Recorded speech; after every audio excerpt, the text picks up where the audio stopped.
بسم اللہ الرحمن الرحیم۔ گمنام ہیرو کے معزز ناظرین، السلام علیکم۔ آئیے چلتے ہیں کہانی کی طرف۔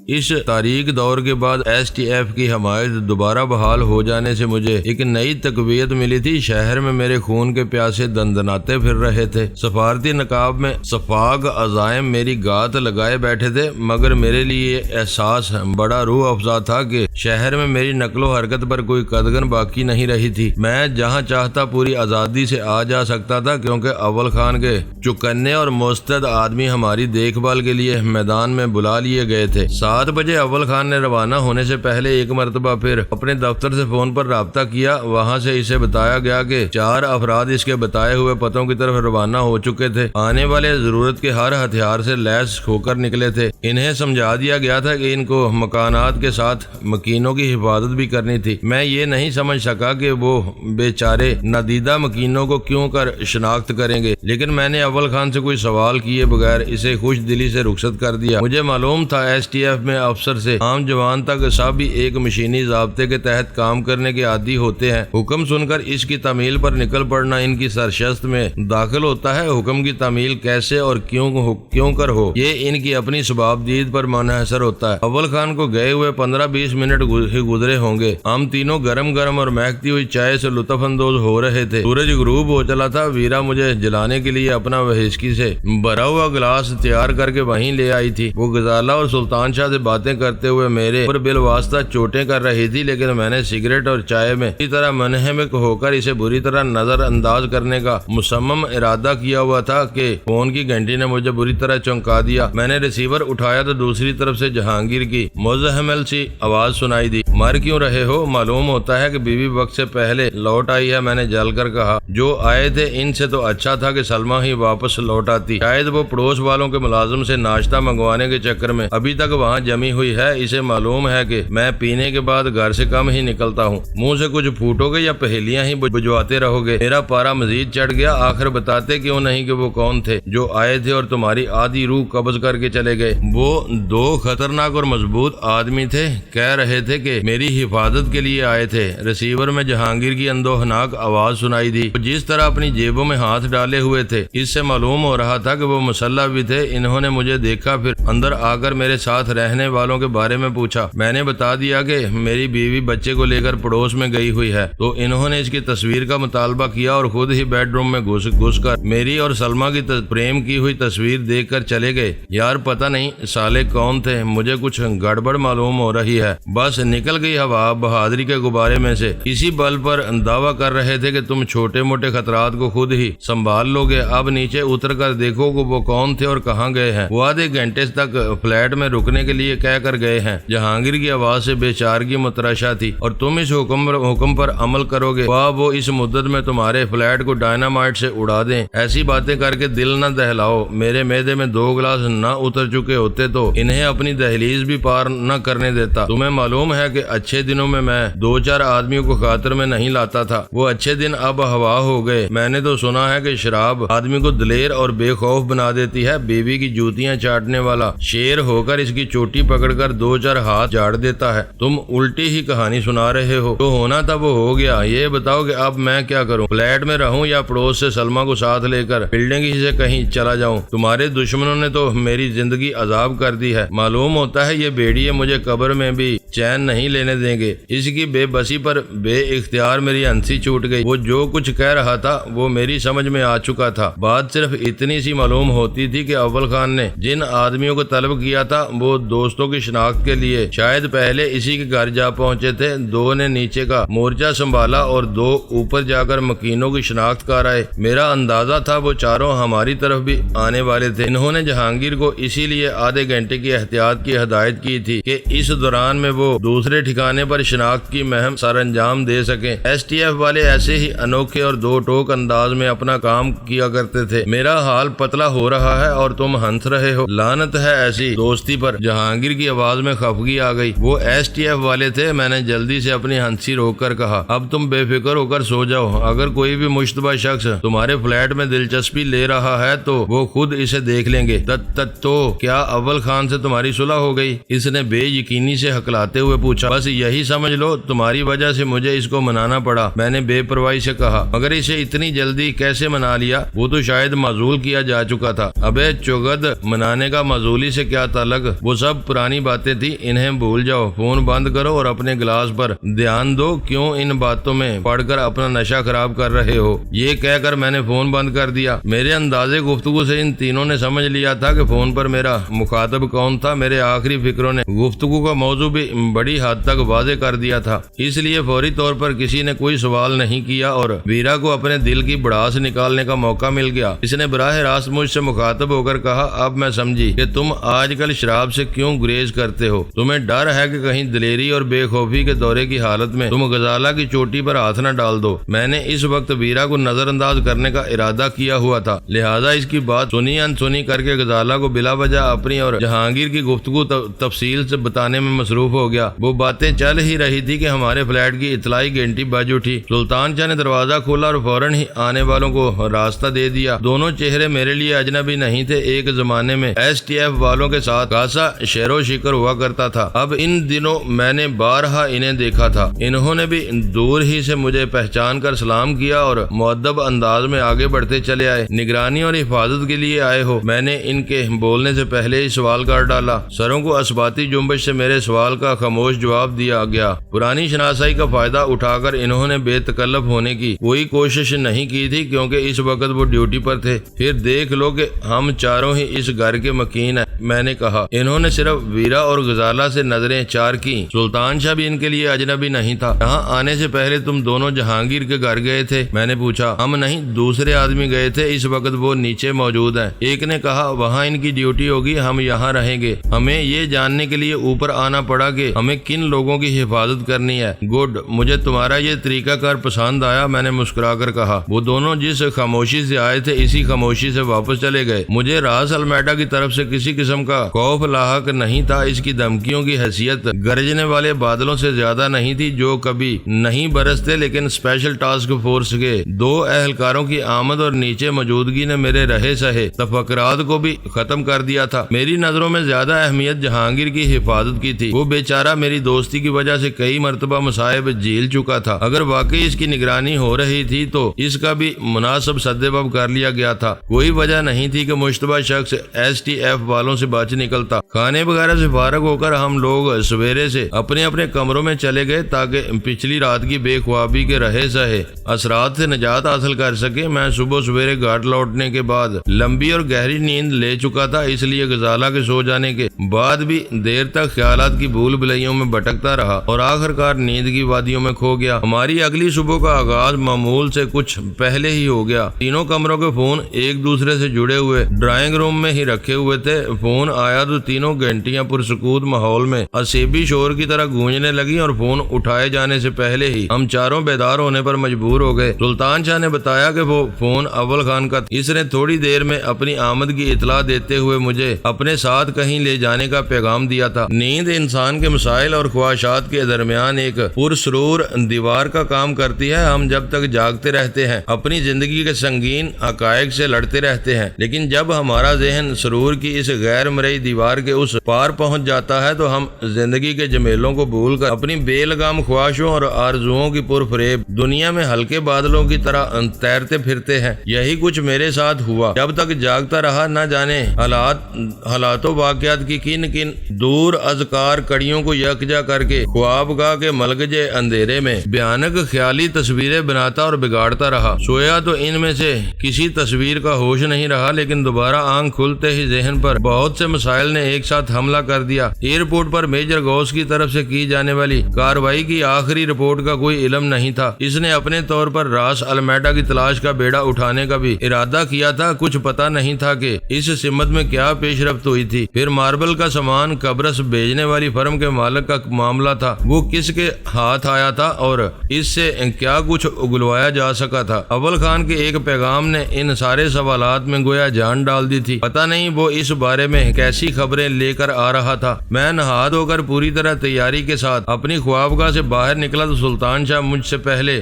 بنا سنورا کچن کے دروازے پر کھڑا غزالہ سے خوش گپیاں کرنے میں مصروف تھا۔ تم کہاں جانے کے لیے پر تول رہے ہو؟ میں نے اپنے لیے صبح کی پہلی سگریٹ سلگا کر اس سے تیکھے لہجے میں پوچھا تو اس نے میری طرف ایسی نظروں سے دیکھا جیسے میرا سوال اس کے لیے ناقابل فہم رہا ہو۔ شاید تم نے سنا نہیں تھا کہ اول خان ہمیں لینے کے لیے آ رہا ہے، اس نے کہا۔ ہمیں؟ تم نے تو کہا تھا کہ وہ مجھے لینے کے لیے آ رہا ہے، میں نے اسے گھور کر کہا۔ ایک ہی بات ہے، اس نے بے پرواہی سے کہا۔ اس نے بے شک صرف تمہارا نام لیا تھا مگر میں بھی جاؤں گا، میں گھر پر اکیلا رہ کر کیا کروں گا؟ ویسے بھی اول خان مجھے اور تمہیں ایک جان دو قالب سمجھتا ہے۔ اگر میں اس وضاحت پر تمہارا سر توڑ دوں تو اس فارمولے سے آدھی چوٹ میرے حصے میں آئے گی۔ وہ ڈٹائی سے ہنستے ہوئے بولا، محاورے صرف بولنے کے لیے ہوتے ہیں، ان پر عمل کرنے سے آدمی خسارے میں رہتا ہے۔ کیا آج تک کوئی گنگا کو الٹی بہانے میں کامیاب ہوا ہے؟ وہ پوری طرح تیار تھا اور میرے ساتھ چلنے پر آمادہ۔ میں ٹہلتا ہوا ڈرائنگ روم میں چلا گیا۔ ہم چاروں ناشتے سے فارغ بھی نہیں ہوئے تھے کہ اول خان آ پہنچا۔ خاصی اجلت میں تھا۔ اس نے غزالہ کے اصرار پر کھڑے کھڑے چائے کی پیالی پی کر ہمیں ناشتہ ختم کرنے کا موقع فراہم کیا اور پھر تیزی سے نکاسی کے راستے کی طرف بڑھ گیا۔ اس نے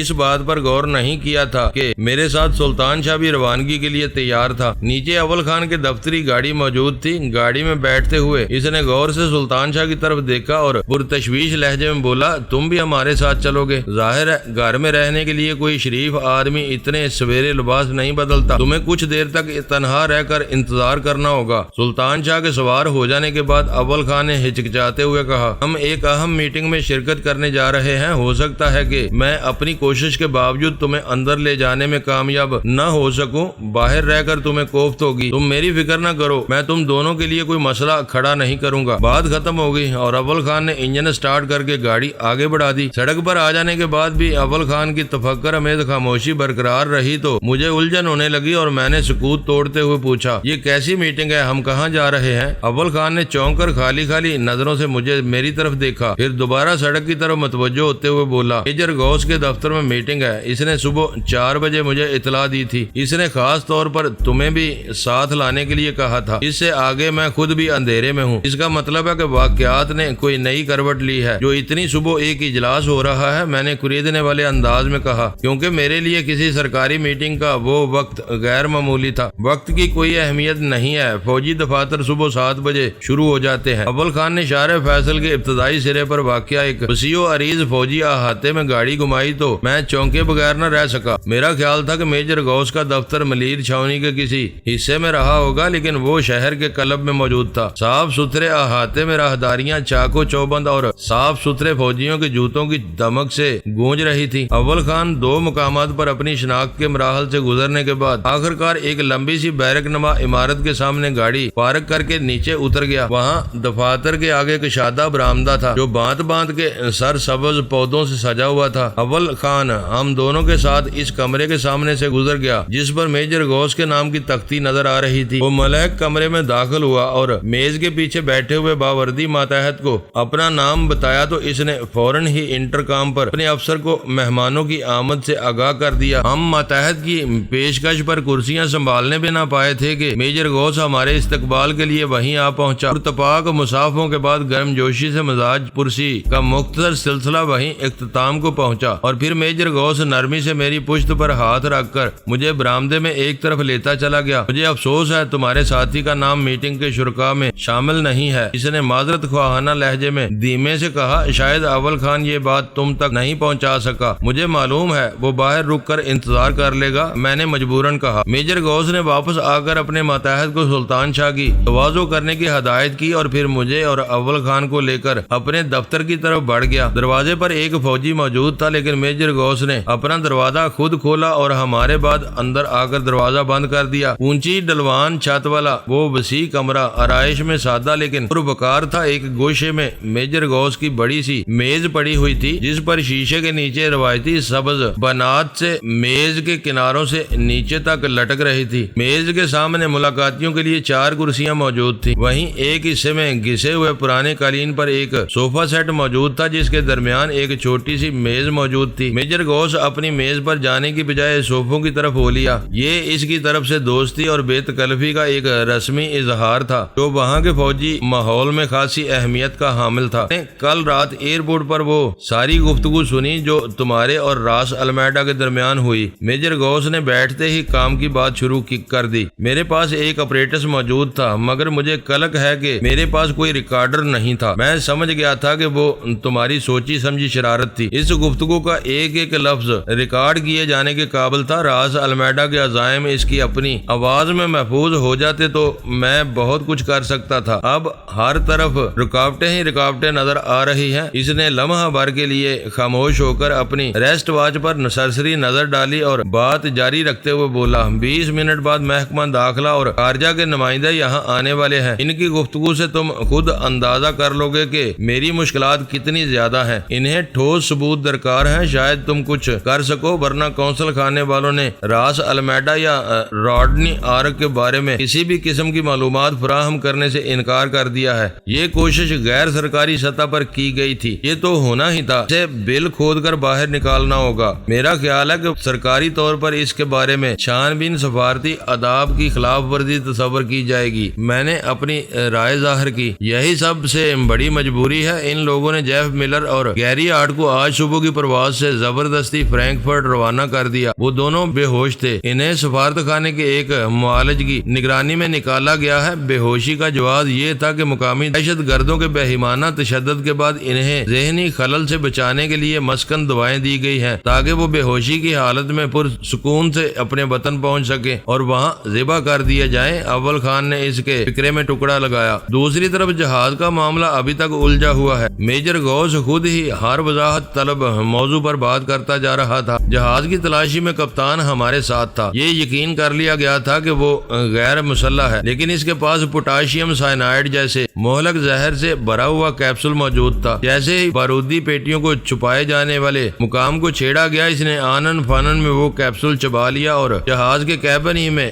جہنم حاصل ہو گیا۔ نسلاً یہودی تھا اور امریکی شہریت رکھتا تھا۔ یہ بات یقین سے کہی جا سکتی ہے کہ ڈیوڈ میکگیل ڈیوڈ سٹارز کا رکن ہوگا۔ ان حالات میں آج کی میٹنگ کی کیا اہمیت باقی رہ جاتی ہے؟ میں نے پوچھا۔ محکمہ جاتی تعاون کی آخری کوشش سمجھ لو۔ میجر غوث بہت زیادہ پر امید نہیں تھا۔ اب تک سب کچھ زبانی کلامی چل رہا ہے، یہ پہلی باقاعدہ ملاقات ہوگی۔ میجر غوث ہم دونوں کے لیے چائے وغیرہ منگوانی چاہتا تھا، لیکن میں نے متوقع مہمانوں کی آمد تک اسے اپنا ارادہ ملتوی کرنے پر مجبور کر دیا۔ سرکاری افسروں کے لیے چائے کی تقدیم و تاخیر بھی بدمزگی کا سبب بن سکتی تھی۔ ہم دھیمے دھیمے گزرے ہوئے واقعات پر تبادلہ خیال کرتے رہے۔ اسی دوران میں اجلے رنگ کا ایک دراز قامت شخص بے داغ سرمئی سوٹ میں ملبوس میجر غوث کے دفتر کے دروازے پر نظر آیا۔ میجر غوث نے اس کا رسمی سا استقبال کیا۔ تعارف ہوا تو پتہ چلا کہ محکمہ خارجہ کا کوئی نمائندہ تھا۔ چند لمحوں کے بعد محکمہ داخلہ کا افسر بھی آ گیا۔ میجر غوث نے اس کے لیے بھی دفتر سے باہر جانے کی زحمت نہیں کی، یا شاید وہ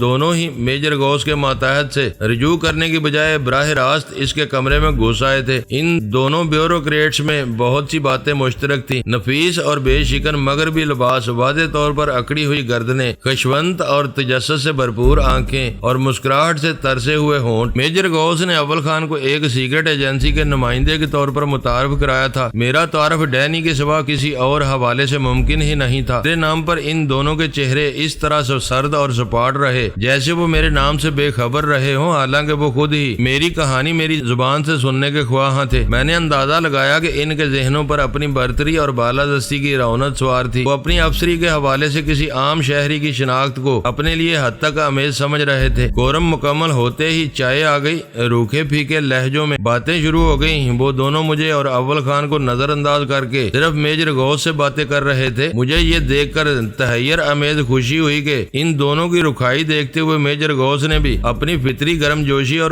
خوش دلی کو بلائے طاق رکھ کر انہی جیسا رویہ اپنا لیا تھا۔ آخر محکمہ خارجہ کے نمائندے نے میجر غوث سے کہا، میرا خیال ہے کہ پہلے راڈنی آرک کا مسئلہ نپٹا لیا جائے۔ میجر غوث کا اشارہ پا کر وہ مجھ سے مخاطب ہو گیا۔ تم کیسے کہہ سکتے ہو کہ راڈنی آرک کے روپ میں راس المیڈا یہاں آیا ہوا ہے؟ یہ بہت سنگین الزام ہے جو ٹھوس ثبوت کا متقاضی ہے۔ مجھے اس کی زبان سے اپنے لیے آپ کے مہذبانہ صیغے کے بجائے تم کا لفظ سن کر صدمہ ہوا، مگر میں نے فوراً ہی سنبھالا لے کر جوابی حملہ کیا۔ اسے تم یوں سمجھ سکتے ہو کہ راڈنی آرک اقبالی مجرم ہے۔ ہم سب اس کے اعترافات سن چکے ہیں، لیکن ہم کوئی ثبوت پیش کرنے سے قاصر ہیں۔ میری زبان زبان سے تم کا لفظ سنتے ہی اس نے بے چینی سے کھنکار کر اپنی ٹائی کی گرہ کو چھیڑا، مگر میں نے اس پر کوئی توجہ نہیں دی۔ وہ بے بسی سے مجھے گھورتا رہا۔ میں خاموش ہوا تو اسے ہوش آ چکا تھا۔ اس نے سنبھل کر کہا، مسٹر ڈینی، یہ معاملات بہت نازک ہوتے ہیں۔ بہت سی باتیں جو ہم جانتے ہیں لیکن ثابت نہیں کر سکتے، انہیں زبان پر نہیں لا سکتے۔ سفارتی آداب کا تقاضا ہوتا ہے کہ مہمان جو کچھ کہہ رہا ہے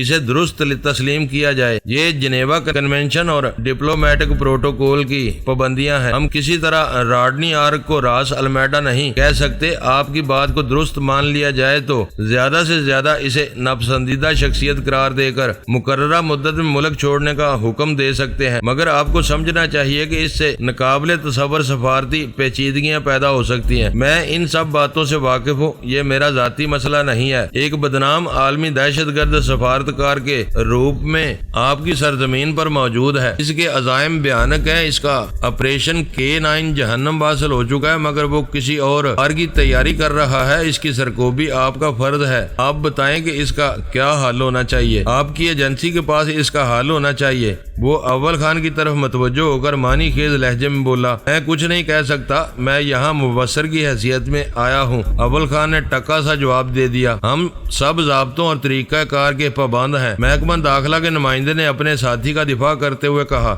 ایک عام شہری کی حیثیت سے ہمارے جذبات آپ سے زیادہ شدید ہو سکتے ہیں، لیکن مجبوری یہ ہے کہ ہم عام شہری نہیں، حکومت کے ذمہ دار افسران ہیں۔ ہم جذبات کی رو میں بہ کر کوئی غلط فیصلہ نہیں کر سکتے۔ محکمہ خارجہ والا اپنے پیڈ پر بال پین سے جلدی کچھ لکھتے ہوئے بولا، میجر غوث صاحب نے جو کچھ بتایا تھا میں اس کی سمری بنا رہا ہوں۔ آپ جو کچھ کہہ رہے ہیں وہ بھی نوٹ کر لیا ہے۔ میں اپنی سمری میں یہ نکات بھی لے لوں گا۔ اگلے ہفتے یہ سمری اجلاس میں پیش کر دی جائے گی، مگر مجھے یقین ہے کہ ہمارا محکمہ راس المیڈا کے بارے میں کچھ نہیں کر سکے گا۔ اگلے ہفتے تک وہ کوئی بھی تباہی پھیلا سکتا ہے۔ میں نے غصے سے الفاظ چباتے ہوئے کہا، وہ ہمارے بجائے اپنی سمری پر عمل کرتا ہے جو وقت سے پہلے تیار رہتی ہے۔ ملک کی بقا اور اس کے مفادات کا تحفظ ہر چیز پر مقدم ہونا چاہیے۔ اگر ہم اس قسم کے ہنگامی حالات میں بھی عام رویے سے ہٹ کر سرعت سے کوئی فیصلہ نہیں کر سکتے تو ہمارا مل بیٹھنا بے سود ہے۔ اس کے بال پین کی رفتار کچھ تیز ہو گئی۔ اپنی سطور مکمل کرنے کے بعد اس نے اپنی عقابی نظریں اول خان کے چہرے پر گاڑ دیں اور دھیمی آواز میں کہا، جہاں قانون اور ضابطے راستے کی دیوار بن جاتے ہیں وہاں کچھ نامعلوم لوگ میدان میں اتر آتے ہیں۔ اگر